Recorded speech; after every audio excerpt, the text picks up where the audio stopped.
جتنے بھی ہمارے راز ہماری پوشیدہ چیزیں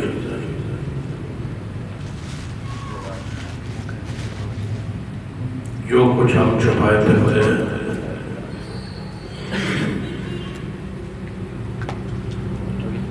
سب کچھ ظاہر ہو جاتا ہے۔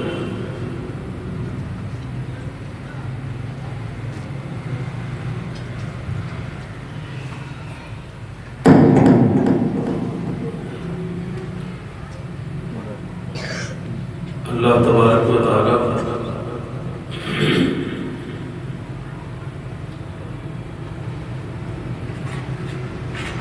سارے رازوں کو جانتا ہے۔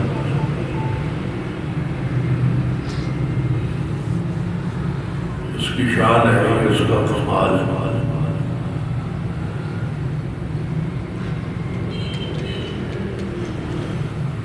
جو کچھ ہم کر رہے ہیں یہ چھپائے ہوئے اس کو ہو جاتا ہے۔ وَإِن تَجْهَرْ بِالْقَوْلِ فَإِنَّهُ يَعْلَمُ السِّرَّ وَأَخْفَى۔ اللہ تعالیٰ فرماتے ہیں کہ اگر تجھے کوئی بات پوشیدہ کرو یا خفیہ اونچی کرو یا آہستہ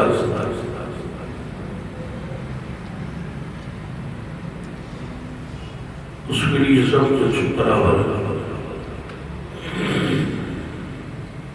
وہ جانتا ہے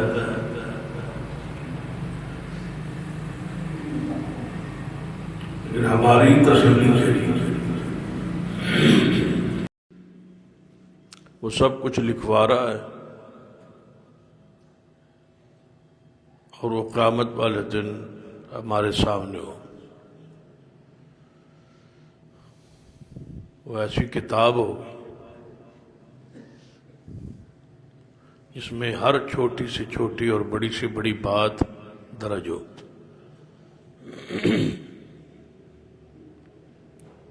یہ سارا کچھ ہمارے لیے ہے۔ اللہ تعالیٰ تو سب کچھ جانتا ہے۔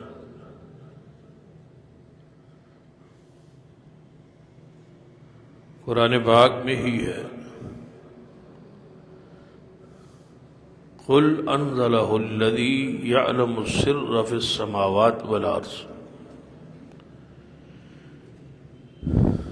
فرما دیجئے پیارے حبیب جناب محمد مصطفیٰ صلی اللہ علیہ وسلم، یہ قرآن اس نے نازل کیا ہے جو زمین و آسمان کی ہر پوشیدہ چیز کو جانتا ہے۔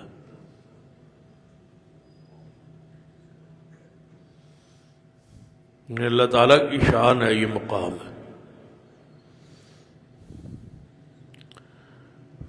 قرآن پاک کے اندر ہی ایک اور مقام پہ ہے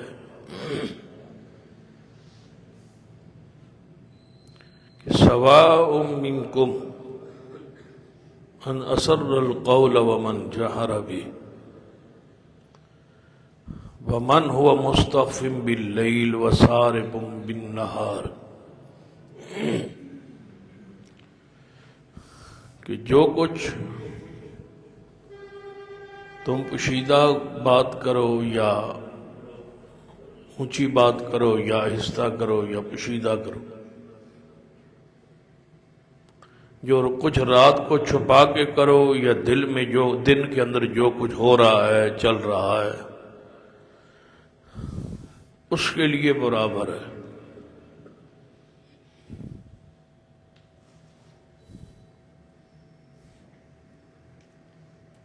یہ نہیں ہے کہ اونچی بلائیں تو وہ زیادہ سنتا ہے، آہستہ بلائیں تو وہ کم سنتا ہے یا نہیں سنتا، نعوذ باللہ۔ سب کچھ جانتا ہے وہ۔ یہ ہے اس کی شان، اس کا کمال۔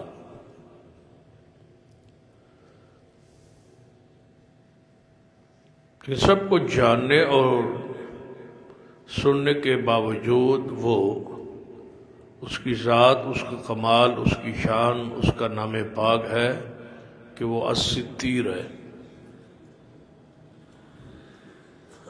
کہ وہ پردہ پوشی کرتا ہے. یہ اس کی شان ہے، یہ اس کا کمال ہے. سب کچھ جانتا ہے لیکن بندے کی وہ پردہ پوشی کرتا ہے.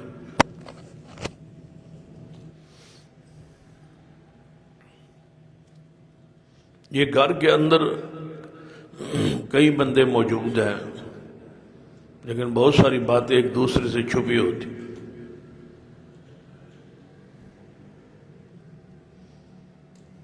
باپ کو اولاد کے رازوں کا نہیں پتا اور اولاد کے رازوں کا والدین کے علم میں نہیں.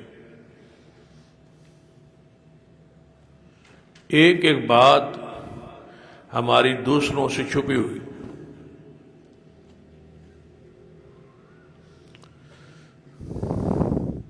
تو اللہ تعالیٰ کی شان دیکھے کہ سب کچھ جانتا ہے لیکن اس نے پردہ ڈالا ہوا.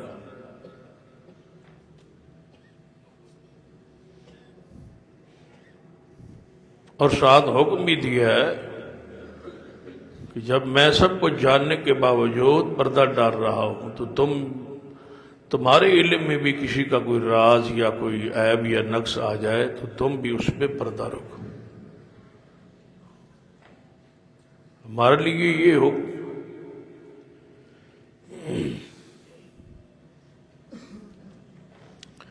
جس کے اختیار میں نفع بھی ہے نقصان بھی ہے وہ راز نہیں بتاتا.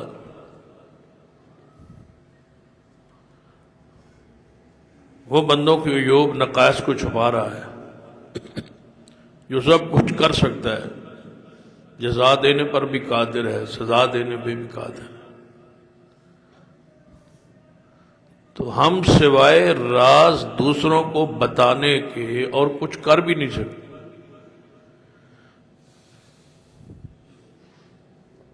لیکن پھر بھی ہم راز کو راز نہیں رہنے.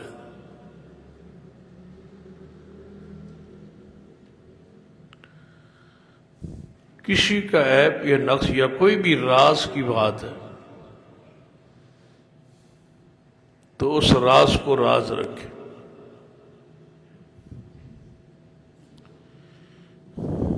امام راغب رحمہ اللہ فرماتے ہیں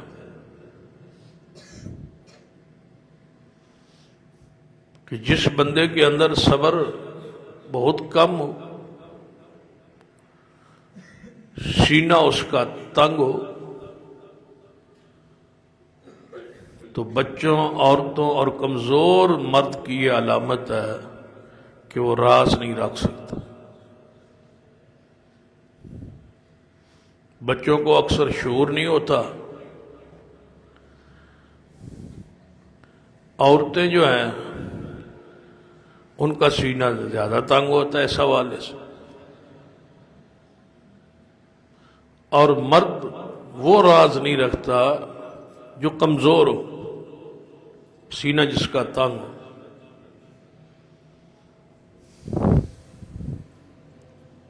اور یہ بہت بڑی بیماری ہے کہ کسی کا راز علم میں آ جائے اس کو پھیلانا، آگے پہنچانا ہم شاید فریضہ سمجھتے.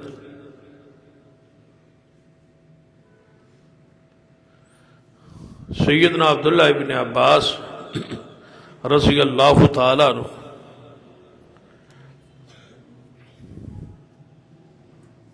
یہ اکثر بیٹھتے تھے سیدنا عمر فاروق رضی اللہ عنہ کے پاس جب آپ امیر المومنین تھے. تو یہ خاص مجلس کے ساتھی تھے.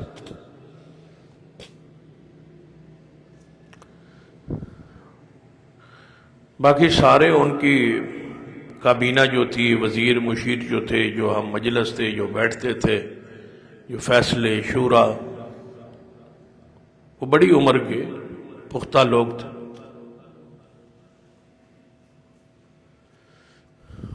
تو سیدنا عبداللہ ابن عباس رضی اللہ تعالیٰ عمر میں ان سے تھوڑے کم تھے. تو مرتبہ شان یہ تھا کہ بڑے لوگوں میں اور امیر المومنین کے انتہائی قریب تھے۔ پھر جو بندہ حاکم کے قریب ہو، وزیر کے قریب ہو، کسی بھی کاروباری یا کوئی فیکٹری کے مالک کے قریب ہو، تو وہ یہ سمجھتا ہے کہ سب کچھ میں ہی ہوں۔ پھر وہ اپنی قربت کے لیے، اپنی مفاد کے لیے، یا اور قربت یا مفاد حاصل کرنے کے لیے لوگوں کے راز، لوگوں کی باتیں پہنچانے کی کوشش کرتے۔ تو سیدنا عباس رضی اللہ تعالیٰ اپنے بیٹے عبداللہ رضی اللہ تعالیٰ کو نصیحت کی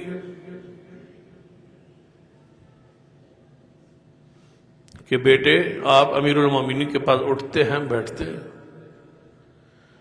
ان کے خاص کابینہ کا آپ حصہ ہیں، آپ کی بات سنی جاتی ہے، مانی جاتی ہے، لیکن خیال کرنا کسی بندے کا راز امیر المومنین کو نہ بتائے۔ ڈھیر سارے لوگوں کے راز آپ کے پاس ہوں گے، ان رازوں کو راز رکھنا امیر المومنین تک نہ پہنچا، اور نہ ہی کوئی بغیر تحقیق کے کوئی خبر دے دینا، ایسا نہ ہو کہ وہ خبر غلط نکلے اور آپ پریشان، آپ کا وہ مقام، وہ حیثیت، وہ اسٹیٹس نہیں رہے گا پھر یہاں۔ اور نہ ہی کسی بندے کی وہاں غیبت کرنا، تو ہمیشہ امیر المومنین کا قرب آپ کو حاصل رہے گا اور لوگوں کے اندر بھی محبت رہے گی۔ بندے کو پتہ چل جائے کہ یہ حاکم کا، وزیر کے اور فلاں ذمہ دار کے قریب ہے اور باتیں وہاں پہنچاتا ہے، تو لوگ اسے نفرت کرتے، لوگ پھر اس کو پر بد اعتمادی اس قدر ہوتی ہے کہ اس کے پاس کوئی بندہ بات ہی نہیں کرتا۔ کس سے محتاط رہیں، یہ راز نہیں رکھتے۔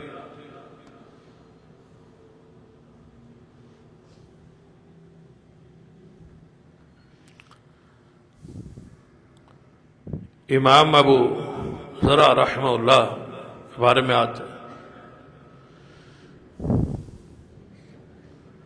کہ ان کی بیوی جو ہے اپنی لونڈی کی، گھر کے اندر کام کاج کرنے والی، رہنے والی کی تعریف کر رہی ہے اور اس کی جو خوبی بیان کی،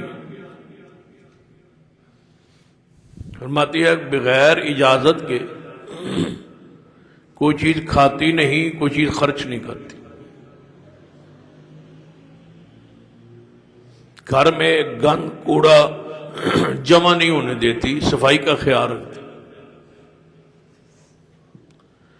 اور اس لونڈی کا تیسرا یہ وصف ہے، خوبی ہے کہ وہ گھر کی بات باہر نہیں کرتی۔ گھر میں کام کاج کرنے والی اس خاتون کو یا اس بندے کو پسند کیا جاتا ہے جو گھر کی بات باہر نہ کرے۔ آپ بھی دیکھ لیں کہ آپ کا ملازم، آپ کا دکاندار، دکان پہ کام کرنے والا شخص، آپ کے کاروبار میں ہر وقت آپ کے رازوں کو جاننے والا اگر بار بات نہیں کرتا تو آپ اس کو پسند کریں۔ آپ بھی اپنی اصلاح کریں کہ آپ جس کے ہاں کام کر رہے، کسی دکان پر، کسی فیکٹری میں، تو اپنے مالک کو نقصان نہ دیں، اپنے محکمے کا، اپنے دفتر کا، اپنے کاروبار کا، اپنی دکان کا راز نہ بتائیں جو نفع کا راز ہے، جو کاروبار کی کامیابی کا راز ہے، اس کو آگے نہ لے جائیں۔ ویسے بھی ہماری عادت ہوتی ہے کہ تھوڑی بہت ہی نعمت، انعام، رحمت، کاروبار کچھ ہے چل پڑے تو ہم خوشی خوشی دوسروں کو بتاتے. بتانے میں حرج تو نہیں ہے، اجازت تو ہے، لیکن چھپانا بہتر ہے. نبی علیہ السلام نے فرمایا جو اللہ نعمت دے اس کو شک چھپاؤ، وگرنہ حاسدین حسد کریں گے نظر بد سے، کہیں آپ نظر بد کا شکار نہ ہو،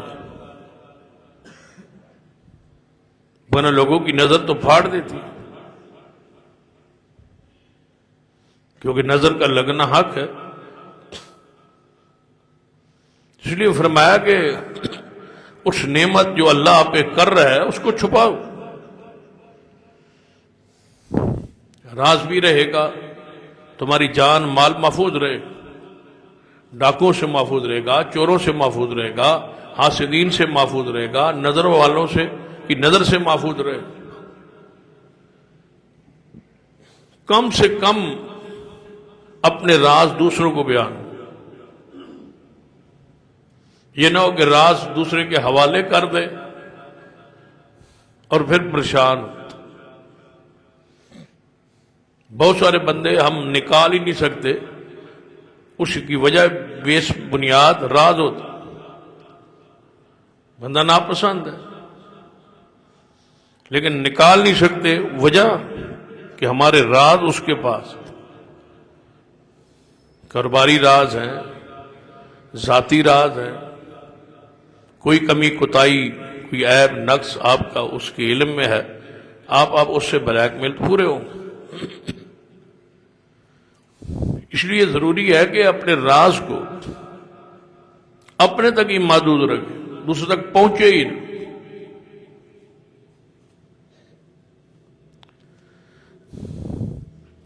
اور راز کا ایک انداز بھی سمجھ، بندہ سیاںا سمجھدار ہوتا ہے، خود سمجھتا ہے کہ کون سی بات میں باہر کرنی ہے کون سی نہیں کرنی. بعض دفعہ بندہ بات سارا کچھ بیان کر کے کہتا ہے کہ میں نہیں جانتا تھا کہ یہ بات باہر نہیں کرنی، آپ مجھے بتا دیتے اگر نہیں کرنی تھی. سیدنا جابر بن عبداللہ رضی اللہ عنہ حدیث کے راوی ہے، رسول اللہ صلی اللہ علیہ وسلم فرمایا، آپ کی حدیث بیان کرتے ہیں کہ جب کوئی بندہ آپ سے بات کرے اور ادھر ادھر دیکھ رہا ہو کہ وہ میری بات سن تو نہیں رہا، فرمایا سمجھے کہ یہ اس کا راز ہے. اشاروں سے سمجھ جائیں، کنایوں سے سمجھ جائیں. ایک بندہ کہتا ہے کہ میں تجھ سے ہی کر رہا ہوں، کسی سے نہیں کی بات، تو اس کا مطلب کیا ہے کہ یہ راز ہے. ایک بندہ ادھر ادھر دیکھ رہا ہے کہ وہ دوسرا سن تو نہیں رہا، تو اس کا مطلب ہے کہ وہ تیسرے کو نہیں سنانا چاہتا، وہ راز ہے.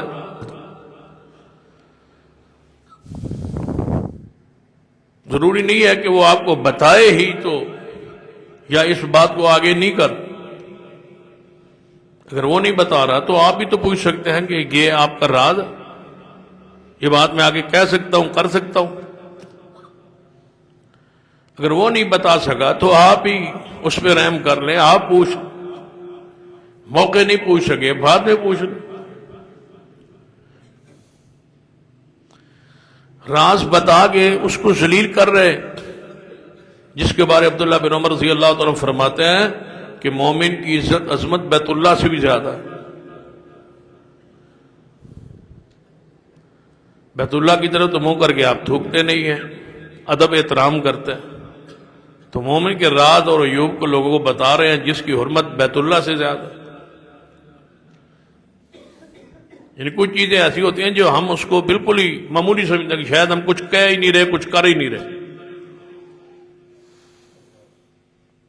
سیدنا ابو ہریرہ رضی اللہ عنہ حدیث کے راوی فرماتے ہیں کہ نبی علیہ الصلوۃ والسلام نے فرمایا کہ لوگوں کے عیوب کو اور رازوں کو چھپا لو، وگرنہ قیامت والے دن اللہ سب کچھ ظاہر کر دے. بھئی تمہارے اندر کوئی عیب نقائص نہیں ہے، وہ ظاہر کرنے پر کیا اللہ قادر نہیں ہے؟ جس کے پاس آپ کے راز ہیں، ہو سکتا ہے کل آپ کی اس سے مخالفت اور وہ کچھ سب کچھ کھول دے.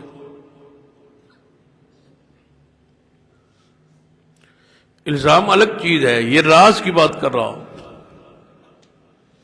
ایک تو ہے کہ آپ میں عیب نقص ہے ہی نہیں، کوئی جھوٹ بولتا ہے آپ پہ الزام لگاتا ہے، وہ الزام کی نہیں، یہ راز کی جو آپ میں ہے، جو آپ نے بات کی ہے۔ جب راز ہے تو پھر راز ہے، کتنا ہی قریبی آپ کا کیوں نہ ہو، وہ آپ سے پوچھے، لیکن یہ راز ہے تو راز ہے۔ سیدنا انس بن مالک رضی اللہ تعالی فرماتے ہیں کہ نبی صلی اللہ علیہ وسلم نے مجھے ایک کام بھیجا، مجھے آ کے پکڑا حضور نے، میں بچوں میں کھیل رہا تھا تو مجھے ایک کام بھیجا، میں گیا، وہاں بھی کچھ دیر لگ گئی، واپس آیا،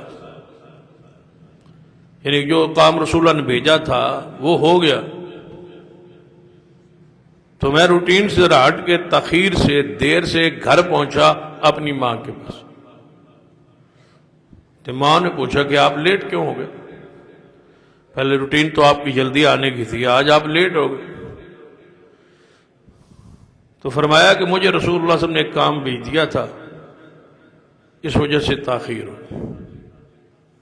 تو ماں پوچھتی ہے انس بن مالک سے، حضور نے کدھر بھیجا تھا، کس کام بھیجا تھا؟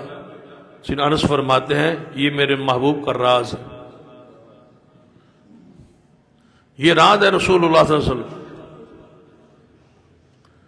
فرمایا بیٹا پھر راز کو راز ہی رکھنا، فرمایا اگر بتانا ہوتا تو آپ کو بتا دو۔ سگی ماں پوچھ رہی ہے بھی مومنہ، ہے بھی رسول اللہ صلی اللہ علیہ وسلم کی صحابیہ، نہیں بتایا اس راز کو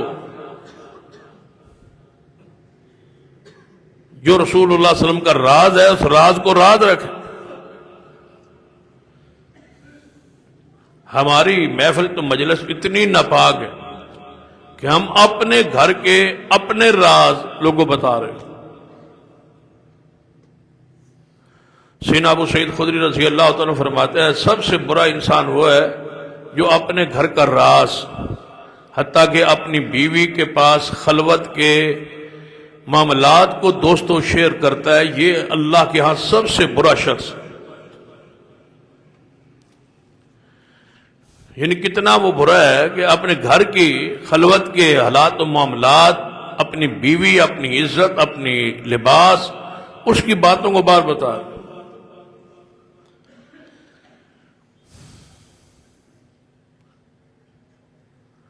یہ سب سے برا شخص ہے۔ سیدنا عبداللہ بن عمر رضی اللہ تعالی عنہ حدیث کے راوی فرماتے ہیں کہ میری بہن سیدہ حفصہ رضی اللہ تعالی عنہ کا شوہر فوت ہو،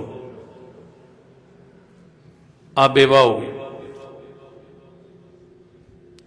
تو میرا باپ یہ چاہتا تھا کہ میری بیٹی حفصہ کا کہیں مناسب نکاح ہو جائے،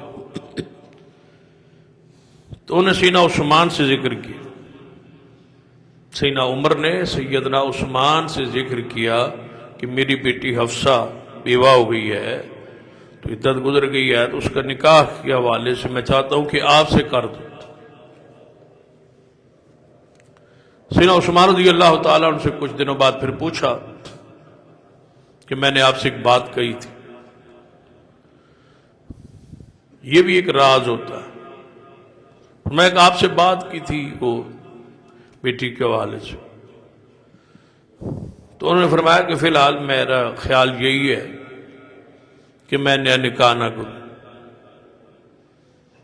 تو سیدنا عمر رضی اللہ تعالیٰ خاموش ہوتا، ٹھیک ہے نہیں ارادہ۔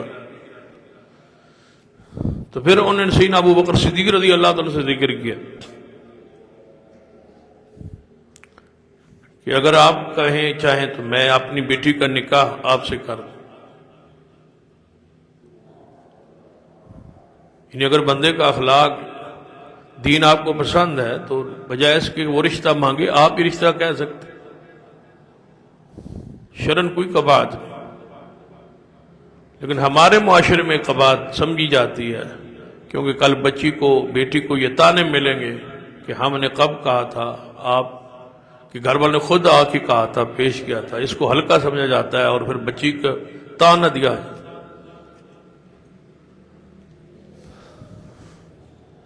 تو سیدنا ابو بکر صدیق رضی اللہ تعالیٰ خاموش رہے،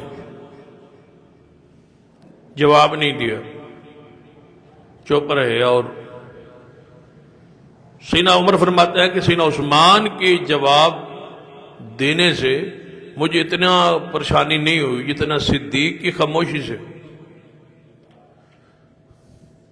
کہ انہوں نے کوئی بات ہی نہیں کی، یعنی کہ میرے بات کو انہوں نے یہ سمجھا کہ کوئی اہمیت ہی نہیں تھی۔ بات تو بڑی تھی نا کہ باپ خود رشتہ پیش کر رہا ہے، تو ان کا ذہن یہ تھا کہ یہ جواب دیں، آگے سے بولے کہیں۔ فرمایا جواب نہ دیا، تو میں اس پہ پریشان تھا۔ کچھ دنوں بعد رسول اللہ صلی اللہ علیہ وسلم کی طرف سے میری بیٹی کے لیے نکاح کا پیغام آ گیا، حفصہ کے لیے رضی اللہ تعالی۔ تو نبی صلی اللہ علیہ وسلم میرے داماد ہو گئے، نکاح ہو گیا، رخصتی ہو گئی۔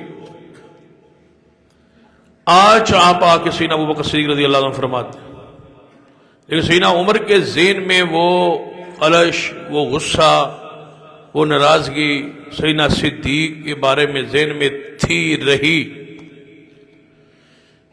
کہ میری بات کو انہوں نے اتنا ہلکا اور معمولی سمجھا اور جانا۔ فرماتے ہیں کہ پھر سیدنا صدیق نے اس کی وضاحت کی۔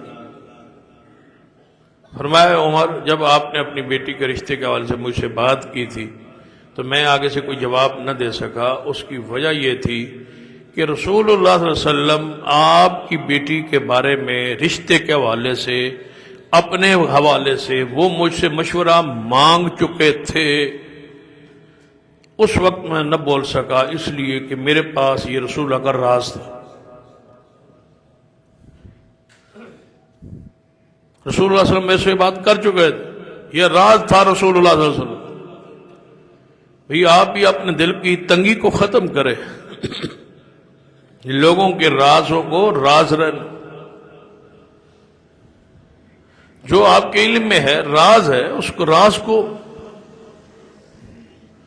جو ہے وہ آپ دل کھلا کریں، لوگوں کے رازوں کے لیے جگہ بنائے۔ یقین آپ مومن ہے، مسلمان ہے، دوسرے کی حرمت ہے، اس کی عزت ہے، اس کے وقار ہے، جو اس کا راز ہے اس کے لیے اپنے سینے کو، دل کو کھلا کرے، تنگی ختم کر۔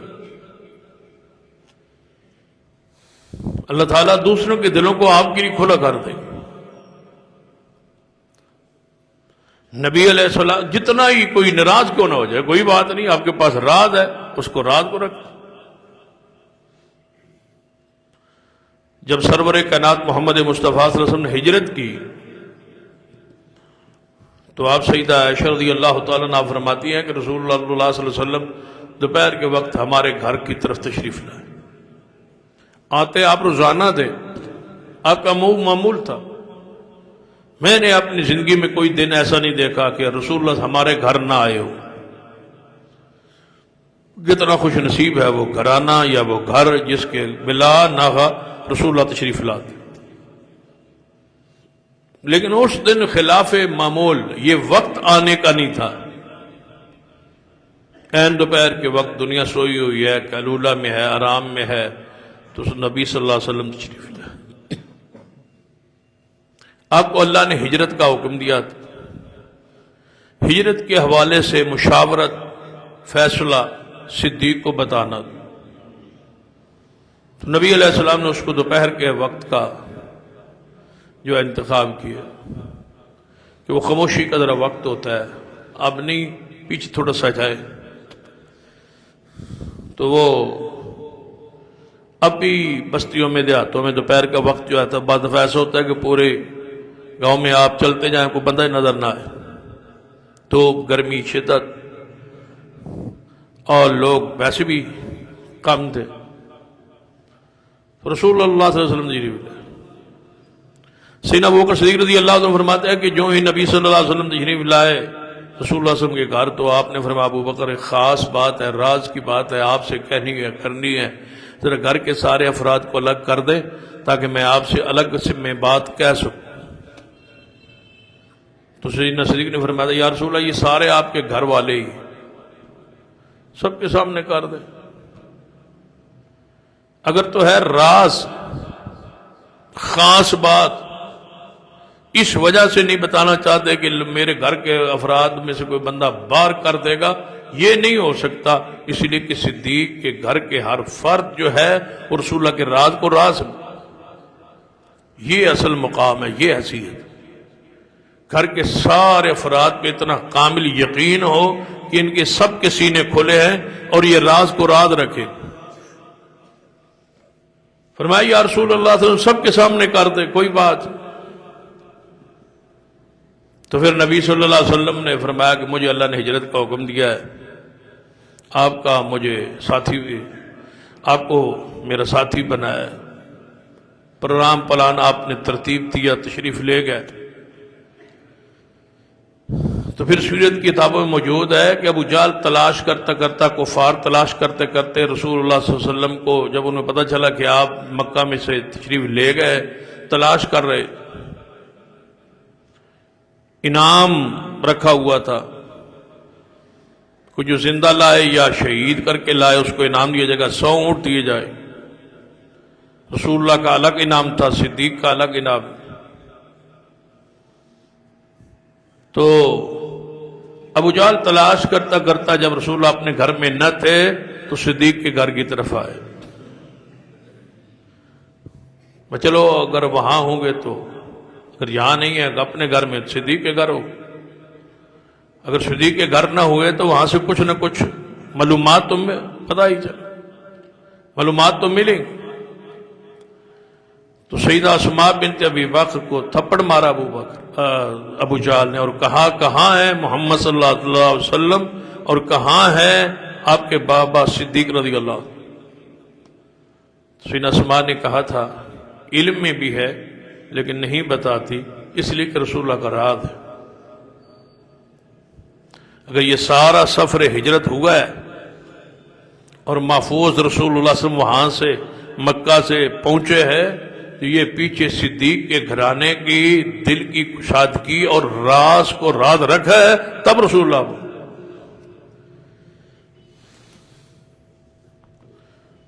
وگرنہ انعام تھا 100 اونٹ۔ اب 100 اونٹ کی قیمت لگائے نا کتنی بنتی، اس دور میں اس دور میں فرق تو قیمتوں کا نہیں ہوتا، جتنا ریٹ آج ہے اتنا ہی ریٹ اس وقت ہوگا، بس اتنا فرق ہوتا ہے کہ جتنا ریٹ اونٹ کا آج ہے اتنے پیسے آج کمانے اور جس وقت اس دور میں جتنا ریٹ تھا اتنے پیسے حاصل کرنا اتنا ہی مشکل تھا جتنا آج۔ مثلا اگر اس وقت 1000 درہم کا تھا، آج اگر 10 کروڑ کا ہے، 10 لاکھ کا ہے اونٹ، تو 10 لاکھ اور 100 درہم کمانا اس وقت اور آج کے لحاظ برابر۔ اس طرح آج سے لے اس وقت سے لے کر آج تک یہی انداز ہے۔ یہ نہیں تھے کہ لوگ ایسے کوئی دے دیتے یا مفت دے دیتے۔ تو 100 اونٹ کی قیمت لگائیں۔ صدیق کے بیٹے بھی تھے، بیٹیاں بھی تھیں، باپ بھی تھے، گھر میں سارے افراد تھے، لیکن کسی نے بتایا نہیں۔ یہ رسول اللہ صلی اللہ علیہ وسلم کے وفادار گھرانے، وفاداری یہی ہے کہ راز کو راز رکھو۔ وفاداری کا انداز ہی یہ ہے، اسی وفا کہتے۔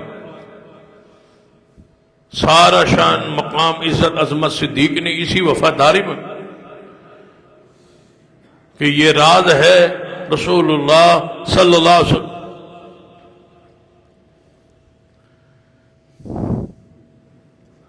دیکھ لیں قرآن پاک پڑھیں، سورہ یوسف کے حوالے سے پڑھ۔ جب یوسف علیہ السلام نے خواب دیکھا تھا تو باپ نے کیا کہا تھا کہ اس خواب کو بھائیوں کے سامنے بیان نہیں کر. لیکن یوسف علیہ السلام نے بتایا نہیں ہے، راز رکھا ہے، بات بیان نہیں کی. لیکن وہ حاسدین میں سے تھے اور بھائیوں نے اس حسد کی بنیاد پر بھائی کے خلاف پروگرام بنا لی. پھر جب آپ دونوں اپنے بھائیوں سے ملے، بات کھلی، راز کھلا کہ یہ کون ہے، یہ یوسف ہے، جب بادشاہ مصر بن. تو پھر پوری جو ترتیب بنائی تھی اس میں بھی بنیامین کو یہی کہا تھا کہ آپ میرے بھائی ہے، میں یوسف ہوں. لیکن بھائیوں کے سامنے اس معاملے کو ظاہر نہیں کیا. وہ سارے معاملے وہ بوری سے وہ پیمانہ نکلتا رہا، باتیں ہوتی رہی، اور پھر بنیامین کو رکھ لیا گیا. یہ سارا کیا تھا؟ راز. تو اس راز کی بنیاد پہ یہ سب کچھ ہوا ہے. نبی علیہ السلام کے بڑے پیارے صحابی سیدنا حذیفہ بن یمان رضی اللہ تعالی، انہیں رازدار کہا جاتا ہے کہ یہ نبی علیہ السلام کے رازوں کے امین تھے. ان کا وصف یہ تھا، خوبی یہ تھی. نبی علیہ السلام نے بہت سارے راز انہیں بتا دی، کئی باتیں بتا دی تھی کہ ہماری صفوں میں فلاں فلاں مدینے میں بندہ منافق، آپ نے بتا دیا تھا. لیکن انہوں نے آگے نہیں بتایا. صحابہ پوچھتے رہتے کہ وہ کون ہے، وہ کون ہے، وہ کون ہے. لیکن راز رسول کو راز رکھ. جس سے بھی آپ، کوئی بندہ بھی آپ سے مشورہ مانگتا ہے تو اس کا مشورہ آپ کے پاس امانت ہے، اس کا راز ہے. اس کی اجازت کے بغیر آپ دوسرے کو نہیں بتا سکتے، نہیں کہہ سکتے.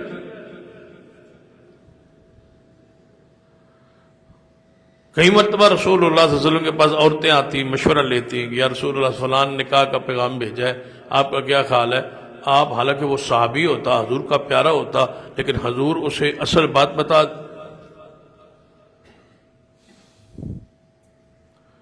کوئی سخت ہوتا تو فرماتے وہ سخت ہے، وہ مار پیٹ کرتا ہے. کسی کو فرما دیتے کہ وہ خرچ کھلا نہیں دیتا عورتوں کو، کنجوسی کرتا ہے، حالانکہ وہ آپ کا پروانہ ہوتا، آپ کا صحابی ہوتا. لیکن حضور پوری طرح اس کا خیال رکھتے کہ مجھ سے مشورہ مانگا جا، اور یہ غیبت میں بھی نہیں. محدثین نے جو غیبت کے احکام مسائل بیان کیے ہیں اس میں کچھ چیزیں ہیں جو غیبت سے باہر ہیں. لیکن ہو امانت، دیانت، امانتن ہو، نیت ہے نا، بنیاد تو انما الاعمال بالنیات. کوئی پوچھتا ہے آپ سے کہ فلاں بندہ کیسا ہے، میں اس سے معاملات کرنا چاہتا ہوں، اور آپ کے علم میں ہے کہ اس کی معاملات نہیں ہے ٹھیک، تو آپ اس کو امانتن یہ بات بتا دیں. لیکن پھر یہ اس کا راز ہے آپ کے پاس، اس نے بتا دیا امانتن.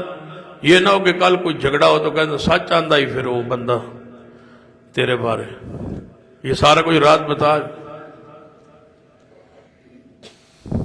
غصے میں ہی بعض دفعہ بندہ بتا کہ ہاں وہ مجھے روکا تو تھا فلاں بندے تھا.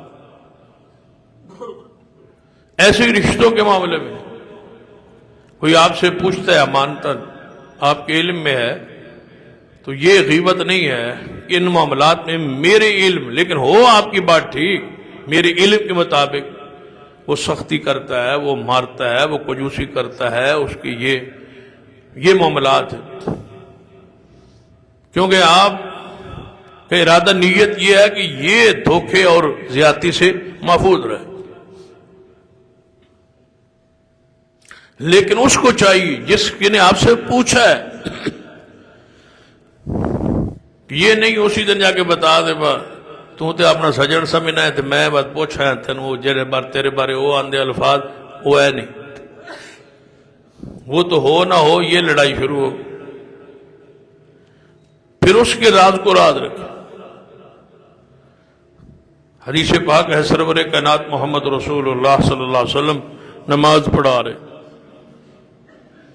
نماز کے اندر نا نبی علیہ الصلوۃ والسلام نے اپنا قدم مبارک پہلے کچھ آگے کیا اور پھر آپ نے پیچھے کیا، تھوڑا سا آگے بڑھے نماز پڑھاتے پڑھاتے، پھر آپ اپنے قدم مبارک کو پیچھے کر لیں۔ حضرت ابی بن کعب رضی اللہ تعالیٰ عنہ فرماتے ہیں میں نے پوچھا نماز کے بعد یا رسول اللہ صلی اللہ علیہ وسلم آج خلاف معمول آپ نے نماز میں یہ ایسے ایسے ہوا کہ آپ نے اپنا قدم مبارک آگے کیا پھر پیچھے کر لیا، آج تک یہ معاملہ نہیں ہوا، پہلی دفعہ ہم نے یہ دیکھا ہے۔ صحابہ پوچھ لیتے تھے رسول اللہ سے، مسئلہ علم میں نہ ہوتا پوچھ لیتے، کوئی نئی بات ہوتی تو پوچھ لیتے تاکہ یہ دین کے کوئی مسئلہ ہے کوئی بات ہے تو ہمارے علم میں آ جائے۔ تو حضرت ابی فرماتے رضی اللہ تعالیٰ کہ میں نے پوچھا تو نبی علیہ السلام فرمایا کہ میرے سامنے جنت کے پھل آ گئے تھے، نماز پڑھا رہا تھا میرے سامنے اللہ تعالیٰ نے وہ جنت کے پھل ظاہر کر دی، تو میں چاہتا تھا کہ اس پھل کو توڑ لوں آپ کے لیے اور نماز کے بعد وہ پھل آپ کو پیش کروں، اور اگر میں توڑ لیتا اور لے آتا تو پھر تم نہیں ساری امت قیامت تک کھاتی رہتی، وہ پھل ختم نہ ہوتا۔ جو ہی میں آگے بڑھا تو وہ چیز میرے سامنے سے غائب ہو گئی اور جہنم کے مناظر میرے سامنے آ، جو ہی میں نے اس مناظر کو دیکھا میں پیچھے ہٹا ہے، لیکن میں نے جہنم کے اندر جب وہ جھانکا سامنے آئی تو جنت کے پھل دیکھے تھے، یہاں میں نے زیادہ عورتوں کو دیکھا ہے، جہنم میں کثرت عورتوں کی ہے۔ تو حضرت ابی فرماتے ہیں کہ ہم نے پوچھا یا رسول اللہ صلی اللہ علیہ وسلم اس کی وجہ کیا ہے؟ کیا وجہ ہے کہ عورت تو کو آپ نے جہنم میں زیادہ دیکھا؟ آپ نے فرمایا کہ پہلے ان کی خوبی جو ہے کہ یہ کسی کا راز اپنے سینے میں نہیں رکھ سکتی، راز نہیں رہتا ہے، سینہ تانگ ہوتا ہے اور ویسے جسمانی طور پہ وہ کمزور ہوتی ہیں، جب بات وہ کوئی ایسی سنتی ہیں تو ان کے اندر وبا ابھار ہوتا ہے کہ کب یہ بات باہر نکلے اور پوچھے، اور تب ان کا ذہن جو ہے دماغ جو ہے وہ سکون ملتا ہے۔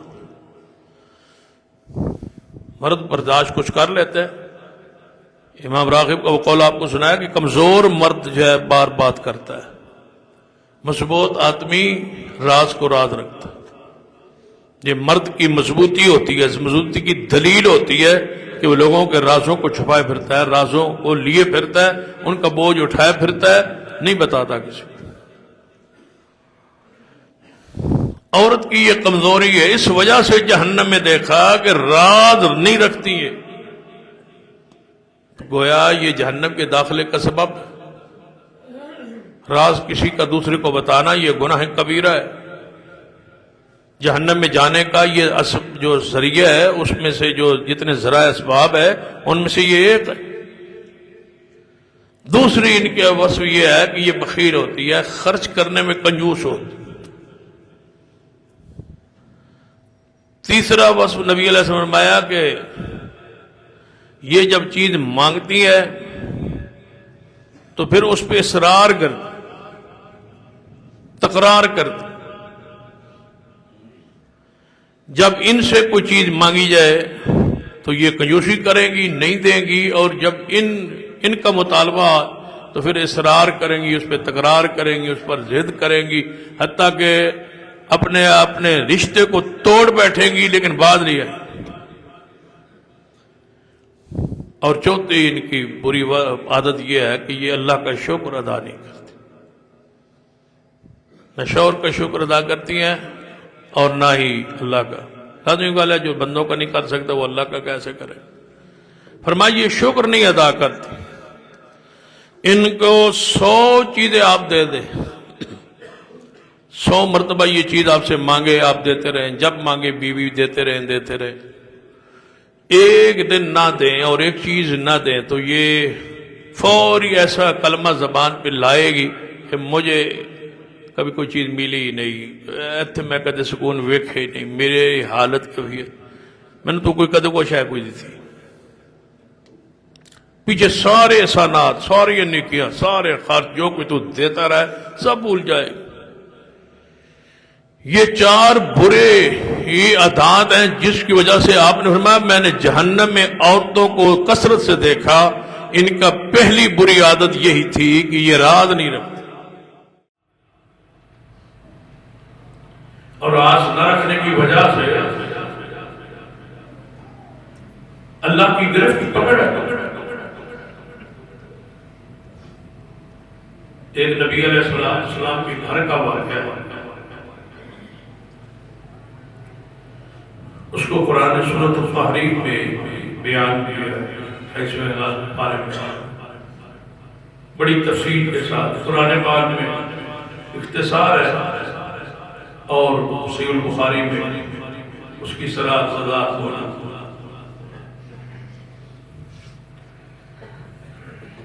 دو واقعات اور دونوں واقعات پر آیات مبارکہ نازل،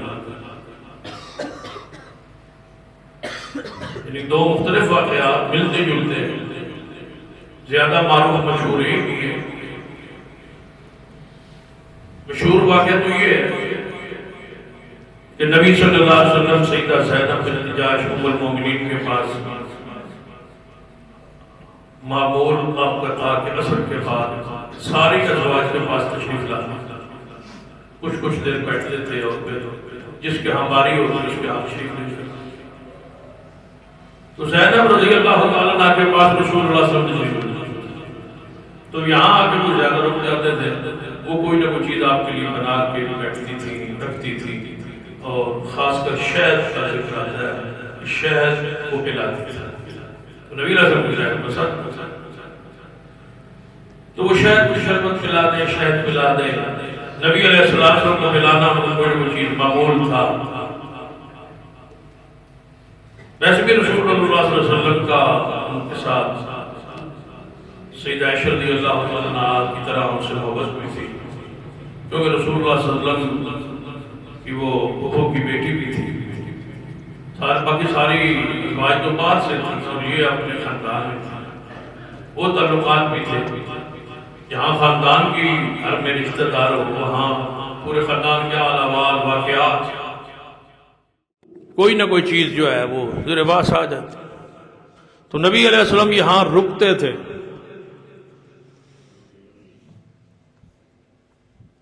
تو سیدہ حفصہ رضی اللہ تعالیٰ عنہ اور سیدہ عائشہ رضی اللہ تعالیٰ عنہ، پہلے بھی کئی مرتبہ اس کا ذکر ہوا ہے، چونکہ آپ کے ہاں 9 یا 11 ازواج تھی، تو آپس میں وہ بغیر تقسیم کے بھی یا بغیر تفریق کے بھی کوئی نہ کوئی گروپنگ پھر ہو جاتی، تو ایک طرف 4 تھیں اور دوسری طرف 5 تھیں، ایک گروپ کو ہینڈل حضرت عائشہ اور حضرت حفصہ کرتی تھی اور دوسرے کو حضرت زینب رضی اللہ تعالیٰ، کوئی بات ہوتی آپس میں کوئی گھر میں ہوتی تو وہ 4 اکٹھی ہوتی، 5 دوسری طرف ہوتی، تو یہ گھر کے معاملات حالات ہوتے ہیں، چلتے ہیں۔ جب ایک گھر میں کئی عورتیں ہوں، سوکنے ہوں، تو پھر ایک فطری امر ہے۔ تو حضرت زینب دوسری طرف چونکہ تھیں اور ان کو یہ اعزاز بھی تھا کہ سب کے نکاح زمین پہ ہوئے تھے، ان کا نکاح بھی آسمان پہ ہوا تھا، تو نبی صلی اللہ علیہ وسلم کو ایک فطری ان سے محبت، وہ ساری باتیں تھیں، تو آپ نے وہ شہد وہاں پیتے، تو حضرت حفصہ اور حضرت عائشہ نے یہ آپس میں طے کیا کہ آج رسول اللہ صلی اللہ علیہ وسلم تشریف لاتے ہیں نا، تو یہ شہد تو چھڑواتی ہیں کسی طریقے، یہ روزانہ وہاں بیٹھتے ہیں، اور شاید یہ بھی ایک مفسر نے بڑی پیاری بات لکھی ہے کہ یہ بغض میں نہیں تھا، یہ ہوتا ہے نا بغض میں نہیں تھا، یہ سب کچھ محبت رسول میں تھا کہ میرے پاس سب سے زیادہ بیٹھے ہیں، دوسری کا یہ تھا کہ میرے پاس زیادہ بیٹھے، یہ سب کا یہ رشک تو جائز ہے نا، نبی علیہ السلام کے بارے میں یہ خواہش کہ میرے پاس بیٹھے، میرے پاس زیادہ وقت ہو، میرے پاس زیادہ وقت ہو، مجھے زیادہ وقت دیں رسول اللہ صلی اللہ علیہ وسلم، تو مائیں ہیں ہمارے لیے نمونہ ہے، تو بات اس طرف ذرا محبت عقیدت میں لے جائے۔ تو حضرت زینب نے وہ شہد پلا دیا، تو ان دونوں نے یہ طے کیا کہ آج رسول اللہ تشریف لاتے ہیں تو یہ بات کرتی ہے، تو انہوں نے بات کر دی، یا رسول اللہ صلی اللہ علیہ وسلم عجیب سے کوئی جو ہے وہ آپ کے منہ مبارک سے جو ہے وہ بوسی آ رہی ہے، کوئی عجیب سی بات ہو رہی ہے، کوئی عجیب سا ذائقہ محسوس ہو رہا ہے، بندہ کوئی چیز کھا کے پی کے فوری آئے تو منہ میں اس کا ذائقہ یا اس کی خوشبو ہوتی ہے، تو بندہ وہ خوشبو محسوس کر کے کہتا ہے کہ لگتا ہے کہ آپ کوئی چیز کھا کے آئے ہیں، یا انہوں نے ذکر کر دی، تو نبی علیہ السلام نے فرمایا کہ وہ شہد بھی ہے زینب سے، اور کوئی چیز ایسی نہیں۔ انہوں نے کہا اچھا پھر وہ شہد مختلف ہوتا ہے نا، بیری کا الگ ہوتا ہے، پھر فلاں بوٹے کا الگ ہوتا ہے، فلاں کا، تو وہ مغافیر ایک بوٹی ہے عرب میں، وہ جنگل میں ہوتی ہے، اس کا شہد کا اس کا ذائقہ ایسا ہی ہوتا ہے، اور اس میں سے بو سی آتی رہتی ہے۔ تو نبی علیہ السلام فرمایا کہ اگر ایسا ہے تو آج کے بعد میں شہد نہیں پیوں گا، میں شہد اپنے آپ پہ حرام کر لے، تو شہد پیتا ہی نہیں، آپ کو بدبو سے نفرت، فرمایا میں پیتا ہی نہیں۔ لیکن یہ بات ہے کہ یہ بات آگے نہیں بتانی، آپ تو میں نے کہہ دیا ہے نا، بتا دیا ہے نا، کہہ دیا ہے، آگے نہیں بتانی آپ نے یہ بات، یہ زینب کو نہ پتا چلے، یعنی جس کے پاس میں نے پیا ہے وہاں تک بات نہ پہنچے، اب وہاں تک نہ پہنچے تو بات ہی نہیں بنتی تھی، وہاں تک نہ پہنچے تو مقصد ہی تو پورا نہیں ہو رہا تھا۔ ایک بات تو یہ ہے جو حدیث میں ہے، دوسری بات یہ ہے کہ سیدہ حفصہ رضی اللہ تعالیٰ عنہ، یعنی دوسرا واقعہ کہ سیدہ حفصہ رضی اللہ تعالیٰ عنہ کے گھر حضور کی باری تھی، حضور تشریف لے گئے تو حفصہ گھر میں موجود نہیں تھی، گھر خالی تھا، حجرہ پاک آپ کا خالی تھا، حفصہ سمجھو کہ اپنے کہیں کسی کام یا اپنے والدین کے گھر میں تھی، تو حضور کے حجرے میں اوپر سے سیدہ ماریہ قبطیہ آ گئی، وہ حضور کی بیوی، تو نبی علیہ السلام کے پاس جب تشریف لائیں وہ حضرت ماریہ قبطیہ، حضور ان کے ساتھ بیٹھ گئے، اوپر سے سیدہ حفصہ آئی، جب انہوں نے دیکھا کہ ماریہ حضور کے پاس بیٹھی ہے، انہوں نے کہا میرے گھر میں آپ یہ ماریہ کے پاس بیٹھے ہیں، ماریہ یہاں کیوں آئی ہے؟ تو آپ نے فرمایا کہ اگر ماریہ جب حضرت سیدہ حفصہ سیادہ جلال میں آئی تو آپ نے فرمایا ماریہ تو چلی گئی، تو نبی علیہ السلام نے فرمایا چلو ماریہ کو میں اوپر اپنے حرام کر لیتا ہوں، چھوڑ دیتا ہوں، اب تو راضی ہے، اب تو خوش ہے، لیکن یہ بات ماریہ کو نہ پہنچے اور آگے بھی نہ پہنچے، باقی بعد نے یہ بات بھی لکھی ہے، اور بعد نے یہ شہد والا واقعہ حدیث میں موجود ہے، بخاری میں موجود ہے۔ اب یہ دونوں واقعات پر اکٹھی آیت مبارکہ سورۃ التحریم کی وہ آیات نازل اور اس کی وضاحت ہوئی۔ سیدہ حفصہ رضی اللہ تعالیٰ عنہ نے یہ بات، یہ ماریہ والی بات سیدہ عائشہ سے جا کے کر دی، فرمایا آگے نہیں دسنی تے گل خاص، یہ بات ہے رسول اللہ صلی اللہ علیہ وسلم۔ سیدہ عائشہ رضی اللہ تعالیٰ عنہ نے کوئی آدھی پونی بتنی بات وہ حفصہ سے سنی، انہوں نے رسول اللہ سے کر دی، تو اب رسول اللہ صلی اللہ علیہ وسلم کو غصہ تھا کس پر کہ میرے راز کو آگے کیوں بتایا، جب میں نے یہ کہا کہ میری بات یہ راز ہے اس کو آگے نہیں کہنا، انہوں نے کیوں کی بات۔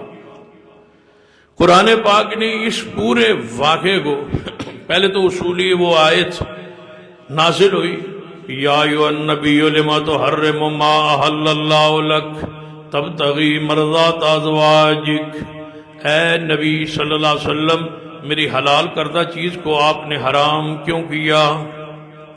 جو ہم نے حلال کیا آپ نے اس کو حرام کیوں کیا؟ تب تغی مرضات ازواج، بیویوں کو راضی خوش کرنے کے لیے آپ نے ایک حلال چیز کو آپ نے اوپر حرام کر لیا۔ اس کی قسم کا کفارہ دینا، وہ تو قسم کا کفارہ ہوا کیونکہ لفظ کوئی حرام کہہ بیٹھے۔ مثلا بیوی کو بندہ کہہ دے کہ تو مجھ پہ حرام ہے، تو اب اگر تو ارادہ ہے طلاق کا تھا تو طلاق تو ہو جائے گی، لیکن ساتھ حرام کہنے سے وہ قسم کا کفارہ۔ فرمایا ایک تو ہے قسم کا کفارہ ادا فرمائے نا، ایک بات تسی میری یہ حلال کردہ چیز کو آپ نے اپنے اوپر حرام کیوں کیا؟ حرام حلال اختیار کس کا ہے؟ اللہ۔ رسول اللہ بتاتے ہیں، اللہ کی وحی سے بتاتے ہیں حرام کرنا اللہ کا اختیار ہے، بتانا محمد مصطفیٰ صلی اللہ علیہ وسلم۔ تو فرمایا ہو اب قرآن پاک نے وَإِذْ أَسَرَّ النَّبِيُّ إِلَىٰ بَعْضِ أَزْوَاجِهِ حَدِيثًا، جب نبی علیہ السلام نے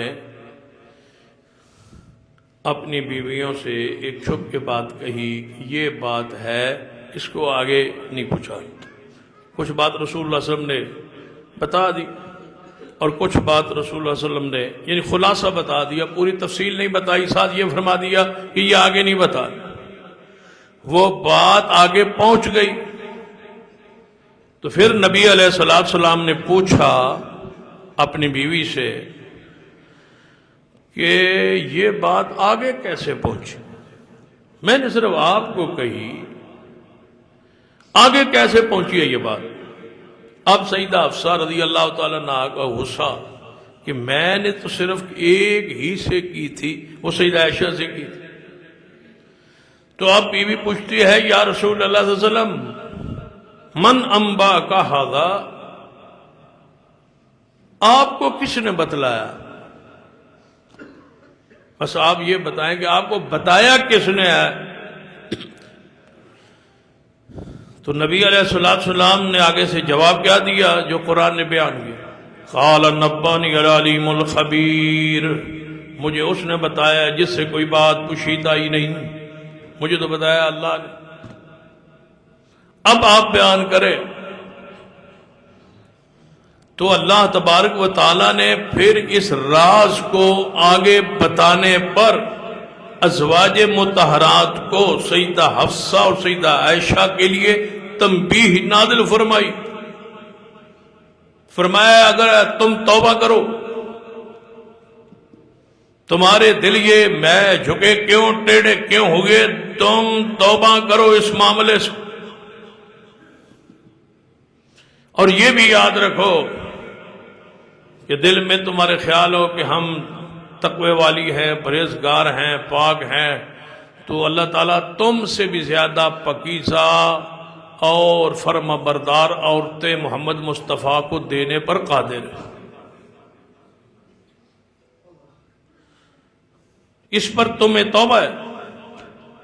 آپ یہ سوچے کہ اللہ ازواج مطہرات کو یہ کہہ رہا ہے، ہمارے لیے درس، ہمارے لیے سبق ہے،